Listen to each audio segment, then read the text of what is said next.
SMK Negeri 2 Purworejo merupakan sekolah menengah kejuruan yang terletak di Jalan Kerajaan 1 Semabung Daleman, Kecamatan Kutoarjo, Kabupaten Purworejo, Provinsi Jawa Tengah.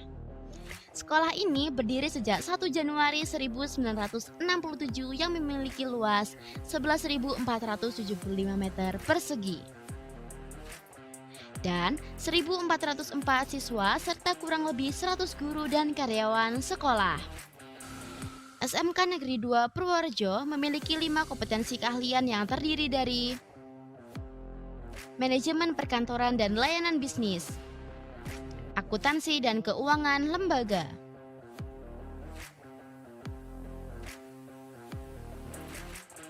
pemasaran, perhotelan,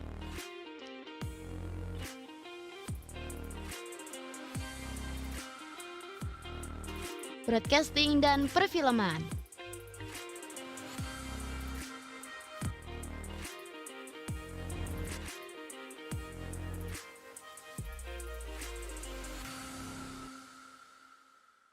Assalamualaikum warahmatullahi wabarakatuh. Perkenalkan, nama saya Aris Yulesianto SPD, guru sejarah dari SMK Negeri 2 Purworejo. Pada kesempatan hari ini saya sedang menjalani program PPG tahap ketiga tahun 2023 di Universitas PGRI Yogyakarta. Kegiatan pada pagi hari ini adalah pembuatan video pembelajaran di siklus 2 PPL 2. Oke, kita ikuti kegiatan tersebut. Let's go. Assalamualaikum warahmatullahi wabarakatuh. Waalaikumsalam warahmatullahi wabarakatuh. Terima kasih kepada semua peserta didik yang pagi hari ini kalian telah masuk seperti biasanya. Alhamdulillah kelihatannya ceria semua ini ya. Oke, berarti kalian dalam keadaan sehat walafiat tak kurang satu apapun. Oke, mari kita awali kegiatan pembelajaran pada pagi hari ini dengan kita berdoa dulu, memohon kepada Allah supaya kegiatan pembelajaran pada pagi hari ini berjalan lancar, penuh hikmah, penuh kebermaknaan di dalam proses pembelajaran sejarah yang akan kita bahas nanti. Salah satu siswa putra, monggo Mas Ifat memimpin doa pada pagi hari ini. Silakan.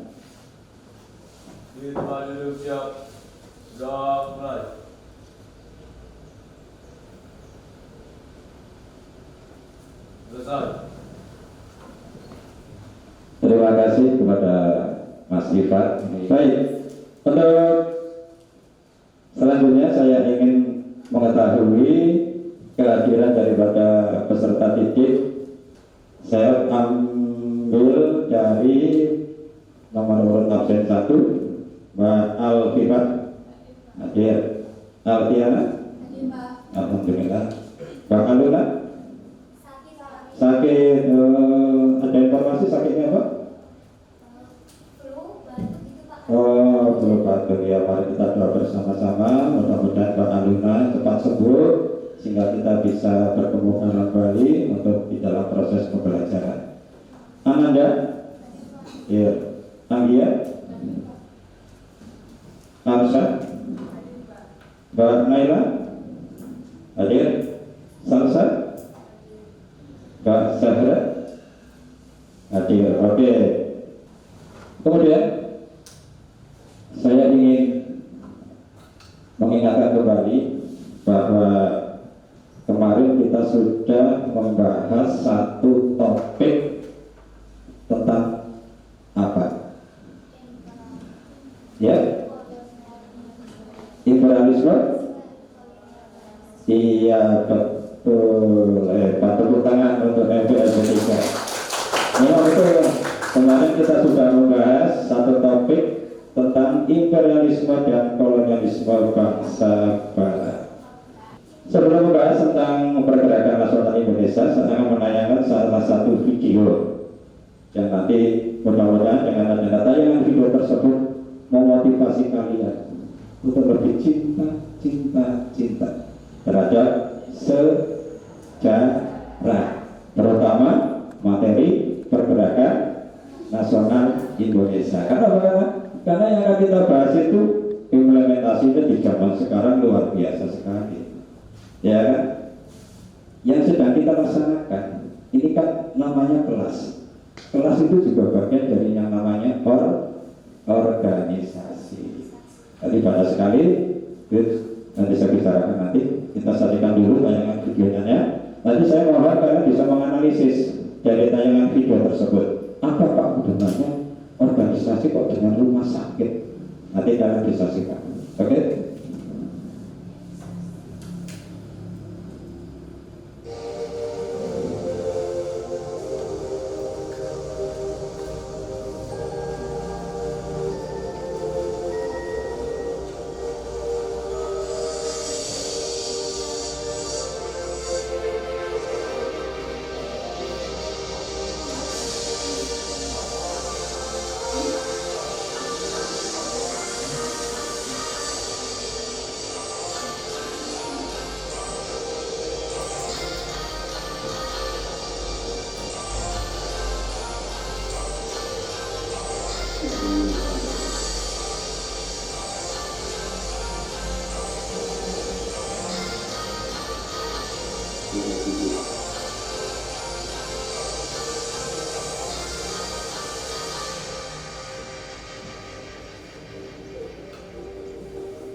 Oke, itu tadi video yang bisa kamu lihat dari nama sebuah rumah sakit terbesar di kota Surabaya. Namanya rumah sakit apa?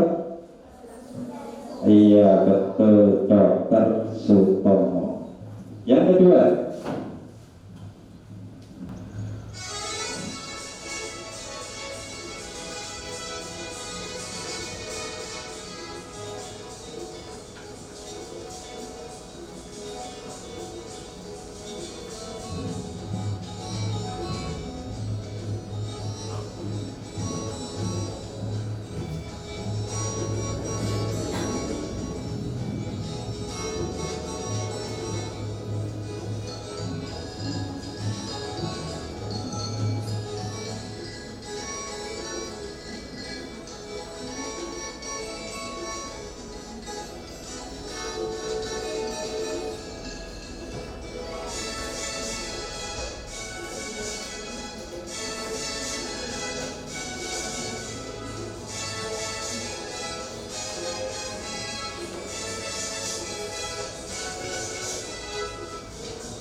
Oke, itu tadi tayangan video tentang betapa megahnya, betapa besarnya Universitas Muhammadiyah Malang. Nanti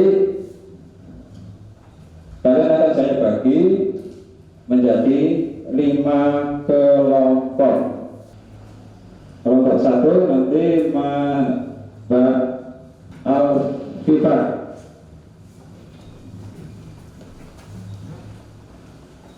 Kemudian kelompok 2 Mbak Davina, karena Mas Davan tadi izin sakit PKS, ada mewakili Mas Mbak Jesa.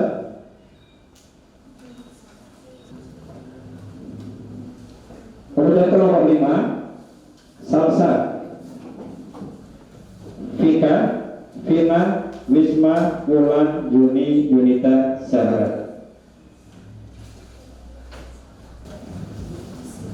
Oke, silakan kalian nanti mulai melakukan diskusi. Tadi yang sudah saya bagi adalah lembar materi, ya. Kalau nggak salah ada berapa lembar itu, 9 atau 12 lembar itu untuk materi yang kalian nanti diskusikan. Silakan hasil diskusi kalian nanti kamu tulis di lembar kerja peserta didik. Semuanya sudah menerima kan? Sudah menerima. Nanti waktu mengerjakannya adalah 10 menit. Silakan.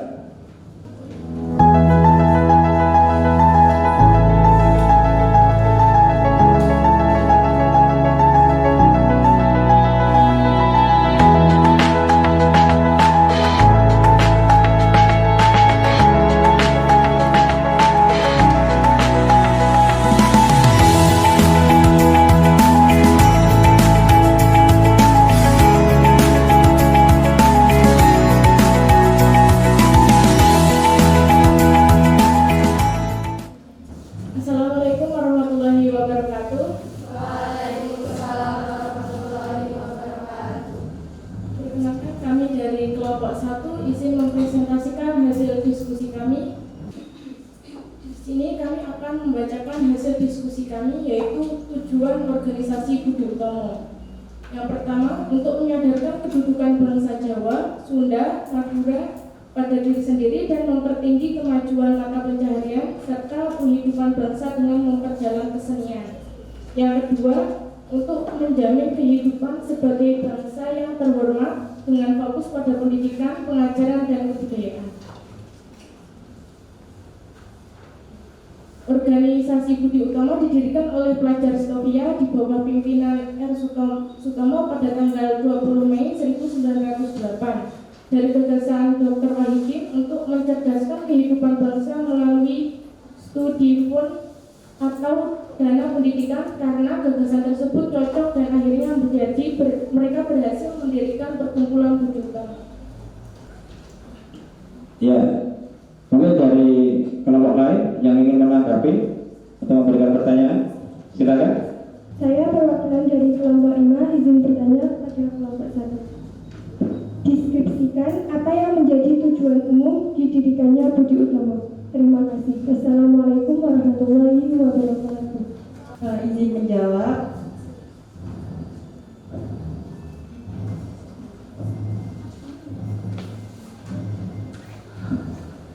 Yang menjadi tujuan utama dari organisasi Budi Utomo yaitu untuk menyadarkan kedudukan bangsa Jawa, Sunda, dan Madura pada diri sendiri dan mempertinggi kemajuan mata pencaharian serta penghidupan bangsa dengan memperdalam kesenian.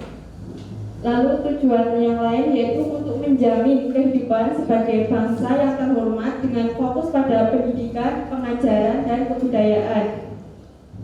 Dan Budi Utomo juga ingin memajukan pengajaran, pertanian, peternakan, perdagangan, teknik, industri, dan menghidupkan kembali kebudayaan. Demikian, apakah bisa terjawab? Assalamualaikum warahmatullahi wabarakatuh. Perkenalkan, kami dari perwakilan kelompok 2 ingin mempresentasikan hasil diskusi kami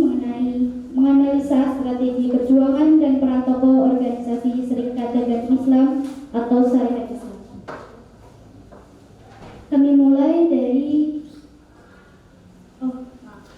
perkenalkan, saya Fatika Oktavia Ramadhani, nomor urut 14. Saya Faris Ali Silwan, nomor urut 13. Saya Farani Sejani, nomor urut 12.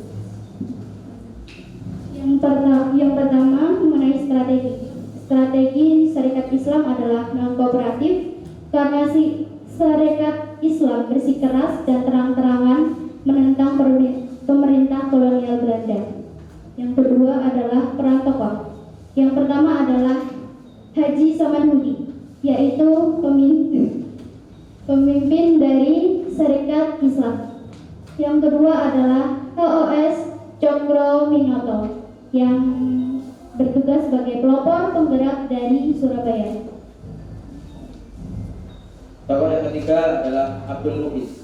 Abdul Muiz, seorang sastrawan, juga ikut berperan sebagai tokoh SI yang menjadi wakil SI di Volksrat, Dewan Perwakilan yang dibentuk oleh pemerintah kolonial Belanda.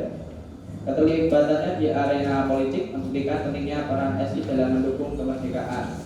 Tokoh yang keempat ada Haji Agus Salim. Tokoh asal Sumatera Barat ini menjadi pemimpin fraksi putih setelah kemerdekaannya. Agus Salim melanjutkan perannya dalam diplomasi Indonesia sebagai Menteri Luar Negeri pertama Indonesia. Yang kelima yaitu Semaun. Semaun awalnya adalah juru tulis SI, namun setelah berpecahan ia memimpin fraksi SI Merah. Kemudian Semaun menjadi salah satu pendiri PKI atau Partai Komunis Indonesia setelah pecahnya SI. Sekian presentasi dari kami. Apakah ada kelompok lain yang ingin bertanyakan?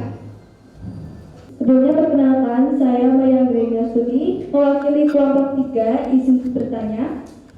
Coba jelaskan mengenai tokoh Syarikat Islam yaitu Haji Umar Said Cokro Aminoto. Jelaskan secara singkat saja. Terima kasih. Terima kasih atas pertanyaan yang telah diajukan. Izin menjawab. Haji Omar Said Cokro Minoto atau juga dikenal dengan Cokro Minoto adalah pelopor pergerakan dari Surabaya. Sebagai guru dari banyak tokoh penting termasuk Soekarno, Cokro Minoto berperan dalam perkuat ideologi SI. Pada tahun 1920, SI mengalami perpecahan menjadi SI Merah dan SI Putih. Dan Cokro Minoto memimpin SI Putih yang tetap setia pada program lama SI. Sekian yang dapat saya sampaikan. Apakah dapat menjawab? Assalamualaikum warahmatullahi wabarakatuh. Waalaikumsalam warahmatullahi wabarakatuh. Selamat pagi teman-teman. Kami dari kelompok 3 izin untuk mempresentasikan hasil diskusi kami mengenai Indistel Party. Di sini kami akan membahas mengenai strategi perjuangan peran tokoh organisasi Indistel Party. Peran tokoh organisasi itu ada 3. Yang pertama, Ernest Francois Eugen Deusdedger atau Danudirjo Setiobudi. Itu merupakan perumus gagasan Indistel Party dan sekaligus pendiri organisasi Indistel Party. Yang kedua yaitu Cipto Mangunkusumo bertemu dengan Danudirjo Setiobudi dan terlibat dalam pembinaan partai yang bercorak nasional. Yang ketiga, Suwardi Suryaningrat memberikan dukungan kepada Danudirjo Setiobudi di Bandung. Ia juga merupakan salah satu pendiri Indistel Party. Assalamualaikum warahmatullahi wabarakatuh. Waalaikumsalam warahmatullahi wabarakatuh. Kami di sini akan mempresentasikan mengenai organisasi pergerakan pada awal bangsa Indonesia, yaitu Muhammadiyah. Yang pertama, latar belakang. Muhammadiyah memiliki latar belakang yang dimulai pada awal abad ke-20, tepatnya pada saat Indonesia dijajah koloni Belanda yang telah lama mendapatkan pengaruh budaya Barat. Pada masa itu, keadaan umat Islam di Indonesia juga ditandai dengan perpecahan dan kebingungan teologis.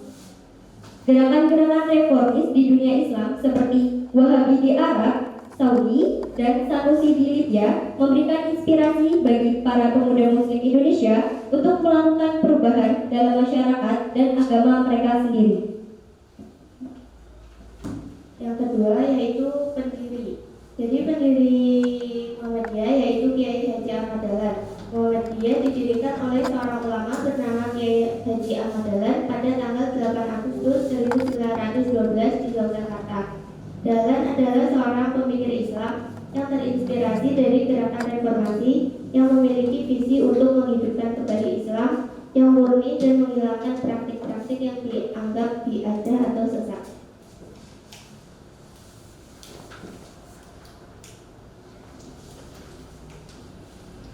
Yang ketiga, tujuan dan prinsip dari Muhammadiyah di Indonesia. Muhammadiyah dibentuk dengan tujuan untuk mengajarkan Islam yang bersifat moderat, mendorong pendidikan Islam yang berkualitas, dan memperbaiki kondisi sosial dan ekonomi umat muslim. Prinsip-prinsip Muhammadiyah adalah tauhid, yakni keyakinan akan keesaan Allah, risalah, yaitu kepercayaan pada kenabian Muhammad, dan akhlak mulia atau budi pekerti yang baik. Sekian presentasi dari kami. Kami membuka sesi pertanyaan. Silakan. Silakan.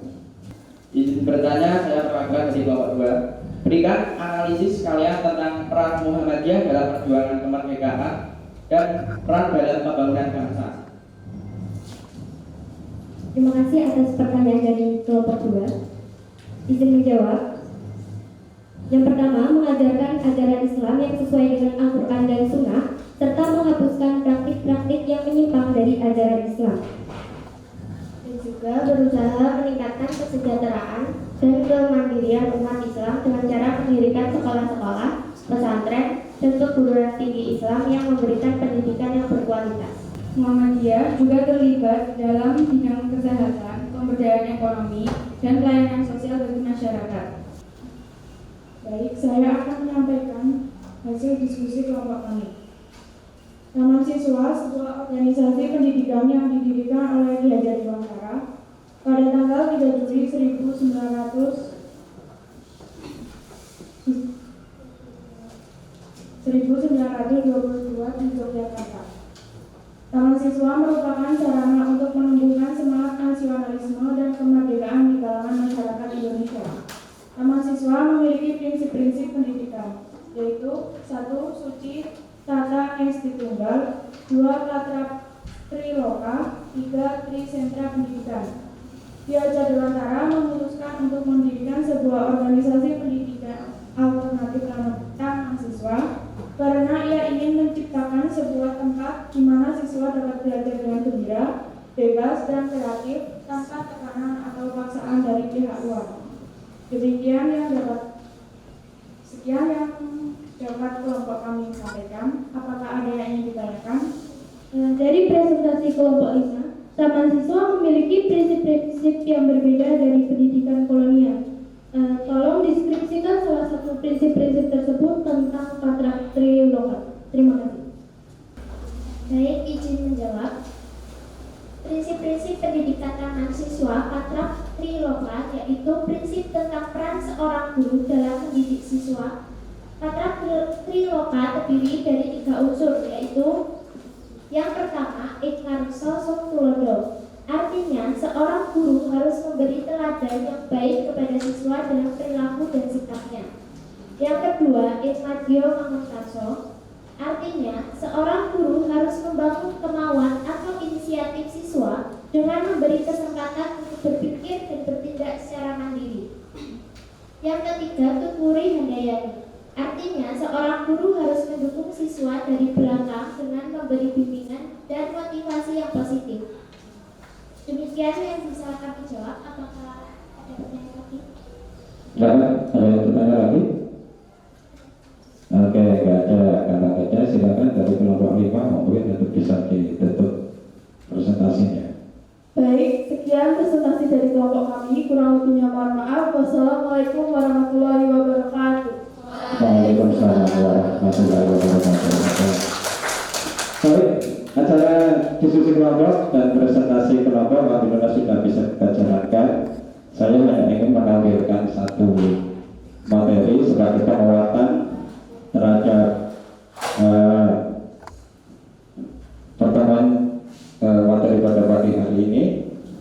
Oke, sejarah organisasi awal pergerakan kebangsaan Indonesia. Kita itu sudah dibahas, ada Budi Utomo, kemudian ada Serikat Islam, kemudian ada Indonesian Partit, dan ada Muhammadiyah dan yang terakhir adalah Taman Siswa. Oke ya, jadi memang berdirinya Budi Utomo itu memang punya tujuan yang khusus, yaitu pengajaran pertanian, teknik industri, dan kebudayaan.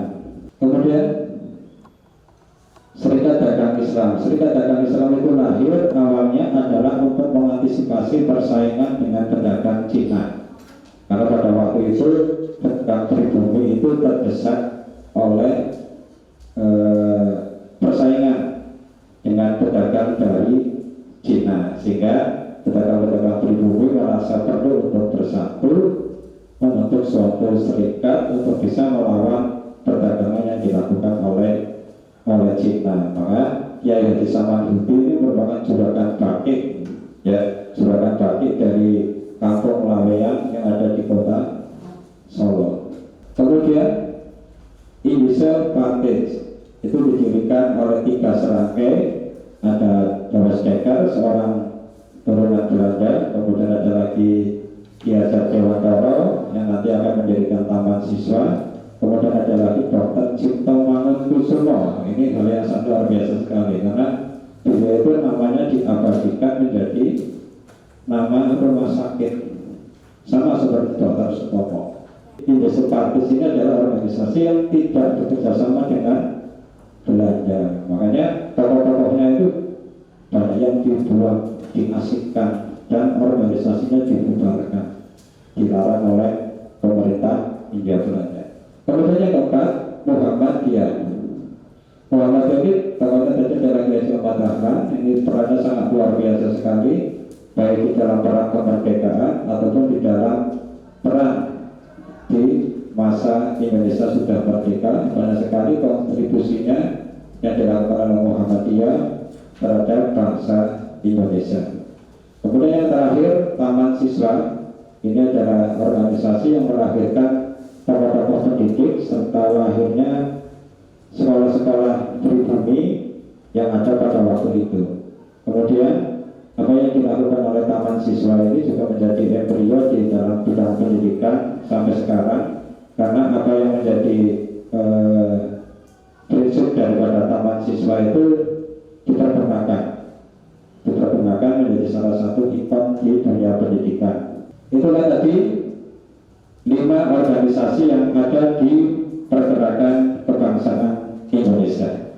Pertanyaannya, kamu merasa senang nggak di pembelajaran hari ini? Senangnya karena apa? Karena ada tampilan video, ada tampilan PowerPoint. Karena mungkin kemarin Pak Haris mengajarnya kan pakai PowerPoint, tetapi tidak pakai proyektor. Jadi kamu membacanya lewat HP.